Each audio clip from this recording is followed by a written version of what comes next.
উচ্ছেদটো জনগাঁথনিৰ পৰিৱৰ্তন ৭২ চনৰ ভোটাৰ লিষ্টখন লওক আৰু আজিৰখন লওক ইমান ক খ এটা মোক সুধিব লাগে নে ৭২ চনৰ বিলাসীপাৰা টাউনখন কেনেকুৱা আছিল আজি কেনেকুৱা আছে ধুবুৰীখন কেনেকুৱা আছিল আজি কেনেকুৱা আছে ইয়াৰ প্ৰতিকাৰ কি হ'ব ইয়াৰ প্ৰতিকাৰ যিটো কৰি আছো না লাহে লাহে স্লো পয়জন দি আছো হৈ থাকিব লাহে লাহে মেডিচিন পৰিব পয়জন পৰিব সাৰ পৰিব বিষ পৰিব ঘাঁহ পৰিব সব লাহে লাহে লাহে লাহে ঠিক হ'ব আৰু যিসকল স্থায়ী মানুহ সঁচা খচি ৭১ চনৰ আগত আহিছে তেওঁলোকৰ লগতো আমাৰ কোনো শত্ৰুতা নাই ৭১ চনৰ আগত যিসকল আহিছে তাকতো অসমীয়াই আদৰিয়ে লৈছে গতিকে আমাক বেয়া পাবলগীয়া কি আছে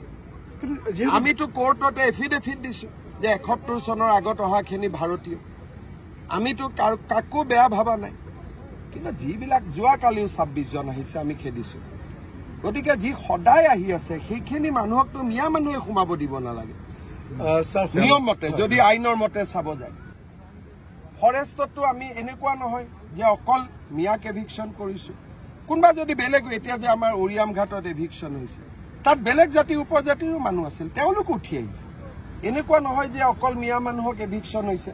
কিন্তু প্ৰতিবাদটো মিয়া মানুহখিনিয়ে কৰে তেওঁলোকে আইন মানিব নোখোজে আইন নামানিলেতো নহব ভাৰত এখন আইনৰ ওপৰত স্থিত ৰাজ্য